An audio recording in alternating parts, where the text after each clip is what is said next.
తాకట్టులో ఉన్న బంగారాన్ని విడిపించి ఆ రోజున్న మార్కెట్ ధర కట్టి మిగిలిన డబ్బును మీకు అందిస్తుంది కొమ్మూరి గోల్డ్. నమస్కారం స్రవంతి గారు. నమస్తే అండి. చాలా మంది హనుమాన్ చాలీసా చదువుతూ ఉంటారు, బట్ దానికి కొంత పద్ధతి లేకుండా కూడా చదువుతూ ఉంటారు.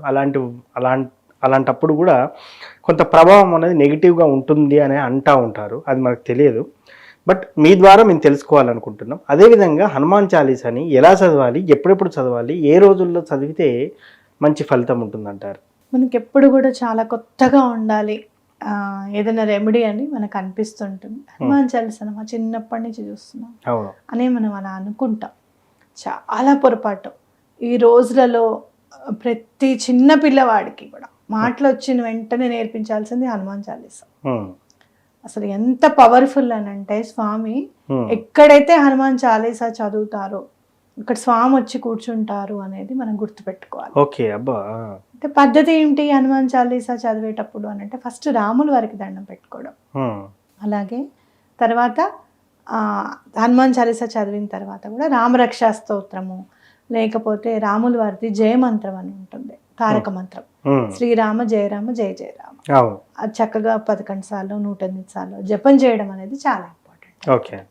అది చేస్తే ఏంటంటే, ఆంజనేయ స్వామి వారు తనకి దండం పెట్టడం కాదు, రాముల వారికి దండం పెడితే ఇంకా ఉప్పొంగిపోతారు అన్నమాట. Okay, super. అందుకని కంపల్సరీగా రాముల వారి పటం కూడా తప్పకుండా ఉండాలి. పూజ చేసుకునేటప్పుడు ఆంజనేయ స్వామిదే కాదు, రాముల వారిది కూడా పటం పక్కనే ఉండి పూజ చేసుకోవడం అనేది చాలా ఇంపార్టెంట్ గా చేసుకోవాలి. ఓకే. అయితే మరి హనుమాన్ చాలీసా ఎన్నిసార్లు చదవాలి అని అంటే, కనీసం 3 సార్లు చదవాలి, లేదా 11, 21, 51, 108 మీ ఇష్టం. మీకు ఓపిక 11 సార్లకే ఉందంటే 11 సార్లకే దండం పెట్టుకోండి, 21 రోజులు చేసుకోండి. అలాగే హనుమాన్ చాలీసా చదివేటప్పుడు మీరు గారెలు కానివ్వండి, మిరియాలు వేసిన గారెలు కనుక నైవేద్యం పెడితే చాలా ఇష్టం స్వామివారికి, అత్యంత శీఘ్రంగా పని అయిపోతుంది అని చెప్పుకోవచ్చు. అరటిపళ్ళు నివేదన చేయడం చాలా మంచిది. మెత్తటివి ఏవైనా సరే స్వామివారికి ఇష్టంగా తింటారట. అత్తి పండ్లు అని ఉంటాయి, ఇట్లా మీకు హార్ట్ షేప్ లోనే ఉంటాయి అవి నైవేద్యం పెట్టినా కూడా చాలా మంచిది అనమాట. ఓకే. ఇంకా మీరు రేగిపళ్ళు నివేదన చేసినా కూడా చాలా మంచిది. అలా ఏ పని అవ్వట్లేదు మాకు అని అనుకుంటే గనక హనుమాన్ చాలీసా ఒక కొబ్బరికాయ తీసుకొని వెళ్ళి దానికి మౌళి అని దారం ఉంటుంది, ఆ మౌళి దారాన్ని చుట్టేసేసి మీకు నిలువుగా నుంచొని చక్కగా మీ హైట్ ఎంత ఉందో అంత తీసుకొని ఆ కొబ్బరికాయ చుట్టేసేసి దాని మీద సింధూరంతో స్వస్తికి రాసి అక్కడ నుంచొని దేవుడి గుడిలో నుంచొని 11 సార్లు హనుమాన్ చాలీసా చదివి స్వామివారి పాదాల దగ్గర పెట్టండి అంటే మీకు ఎటువంటి కోరికైనా కూడా నెరవేరు. ఓకే. మౌళి దారం అంటే ఏంటంటే రెడ్ అండ్ ఎల్లో కలర్ కలిపి ఉంటుంది అనమాట దారం. ఓకే. దాంతో మీ హైట్ ఎంత ఉన్నారో ఇక్కడి నుంచి అక్కడి వరకు పాదాలని అంటుకోకుండా మళ్ళీ ముట్టుకుని మళ్ళీ స్వామివారి దగ్గర కాకుండా దూరంగా కొంచెం తీసుకొని దాన్ని చుట్టిస్తే కూడా చాలా మంచిది అనమాట. అసలు హనుమాన్ చాలీసా ఎలా పుట్టింది అని గనక మనం ఆలోచిస్తే, తులసీదాస్ గారు చాలా బాగా రాస్తారు అని చెప్పి ఈ మొఘల్ రాజ్యాధినేత అక్బర్ అని ఒక దగ్గర నేను చదివాను. ఆయన ముస్లిం రాజు, చాలా పెద్ద రాజు. ఆయన మీద రాయమని చెప్పి, పద్యాలు రాయమని చెప్పి ఆయనని నిర్బంధిస్తారు. ఈయన మనకి హనుమాన్ చాలీసా ఇవన్నీ, రామచరితమానస్ ఇవన్నీ కూడా అవధిలో రాశారు. ఆయన రాసేదంతా అవధి లాంగ్వేజ్ లో రాశారనమాట. అంటే అటు హిందీ నుండి సంస్కృతం కలిపి చాలా అర్థం చేసుకునే విధంగా ఉంటుంది. అందుకే మీరు హనుమాన్ చాలీసా చదువుతూ ఉంటే మీకు అర్థమవుతున్నట్టుగానే ఉంటుంది చాలా, అవునా కదా? అలా మీరు నేను భగవంతుడికి మాత్రమే రాస్తాను అని అంటే ఆయనని సంహరించమంటారు. అలాగే ఇంకొక దాంట్లో నేను ఏం చదివాను అని అంటే, గోహత్య చేయకూడదని కదా. తులసిదాస్ గారు అలా నడుస్తుంటే గోవుని చంపకూడదని చెప్తారు. అయితే ఎవరో చంపితే ఏంటయ్యా, నువ్వే చంపుతావు గోవుని అని చెప్పి నిర్బంధించి తీసుకెళ్తారనమాట ఆ ముస్లిం రాజు దగ్గరికి. తీసుకెళ్ళినప్పుడు గోవుని చంపమంటే ఆయన లేదు నేను చంపనంటే, అయితే నిన్నే చంపేస్తామనంటే చంపమంటాడు. అని అన్నప్పుడు ఏం చెయ్యాలి అని ఆంజనేయ స్వామికి హనుమాన్ చాలీసా అక్కడ రచించారు ఆయన. ఓకే.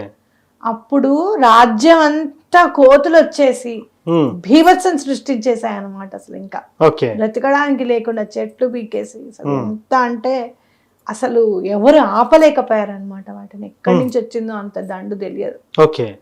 అప్పుడు ఆ పెద్ద చెప్తాడు అనమాట ముస్లిం రాజుకి, ఇదేదో చాలా పవర్ చాలా ఉంది అనేది నేను విన్నాను, వద్దు ఆంజనేయ స్వామి చాలా పవర్ఫుల్ అని కూడా నేను విన్నాను, ఆయనను పూజిస్తారని కూడా విన్నాను, వద్దు నువ్వు ఇతన్ని వదిలేసాయని చెప్తారనమాట. అంటే ఏంటి, ప్రాణాన్ని రక్షించాడు స్వామి కదా, అవును, ఆయన రచించినందుకు. కాబట్టి మన మాన ప్రాణాలని కూడా స్వామి వారు తప్పకుండా రక్షిస్తారు. మీకు ఎవరితోన్న ఇబ్బంది ఉంది, మీకు చాలా కష్టంగా ఉంది, వాళ్ళని మీరు నియంత్రించలేకపోతున్నారు అంటే హనుమాన్ చాలీసా. ఆర్థిక ఇబ్బందులు ఉన్నాయి, వాటిని మీరు తట్టుకోలేకపోతున్నారు అంటే హనుమాన్ చాలీసా. మా అమ్మగారు చాలా బాగా చేసేవారు హనుమాన్ చాలీసా. మీ అమ్మగారు కూర్చుంటే 108 సార్లు కదలకుండా చదివేది మా అమ్మ. మేము చిన్నప్పుడు ఇంకా ఈ కాలు ఆ కాలు కదుపుతూ ఇటు నుంచి అటు నుంచి మార్చుకుంటూ కూర్చుంది. అమ్మ అట్లా కాదు, ఒక చోట కూర్చుంటే కంప్లీట్ గా చదివేసేది అనమాట హనుమాన్ చాలీసా. అట్లా ప్రదక్షిణాలు చేసేది. ఆ ఎసెన్స్ అంతా కూడా ఇప్పుడు మేము అనుభవిస్తున్నాం అనిపిస్తుంది నాకు. స్వామివారు ఉన్నారు ఖచ్చితంగా మా ఇంట్లో, నాకు ఖచ్చితంగా అనిపిస్తుంది. ఎటువంటి పరిస్థితుల్లోనూ మీకు పని అవుతుంది హనుమాన్ చాలీసా చదివితే. ఆటోమేటిక్ గా ఉంటాయి, ఖచ్చితంగా ఉంటాయి. ఎనర్జీ చాలా పవర్ఫుల్ అయిపోతుంది అనమాట. పిల్లల చేత తప్పకుండా చదివించడం. ఇప్పుడు పిల్లలు చాలా చెడలు వాటిలో ఉన్నా, లేకపోతే మొబైల్ చూస్తున్నారని చెప్పో, లేకపోతే గట్టిగా మాట్లాడుతున్నారు, గట్టిగా అరుస్తున్నారా, ఇవన్నీ కాదు. ఆంజనేయ స్వామి నిజంగా ఏదైనా సంకల్పించుకుంటే కూడా ఎంత తొందరగా అయిపోతుందో పని. మనం శ్రీరామనవమి కాలనీలో చేద్దాము అని సంకల్పించుకున్నాము, బాగా చేద్దామంటే బాగా చేద్దాం అనుకున్నాము. అసలు రాముల వారికి ముత్యాలతో సహా చక్కగా అమిరాయి అన్నమాట అన్ని కూడా. ఎక్కడ మేము టెన్షన్ పడలేదు. సుమారు 500-600 మంది భోజనాలు చేశారు.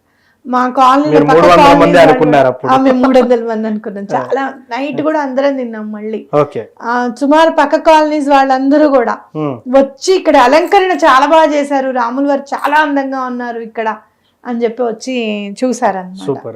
అంటే ఒకటి ఏమైనా చేద్దాము రాముల వారికి అనుకుంటేనే ఆయన అంత సహకరిస్తారు చూడండి.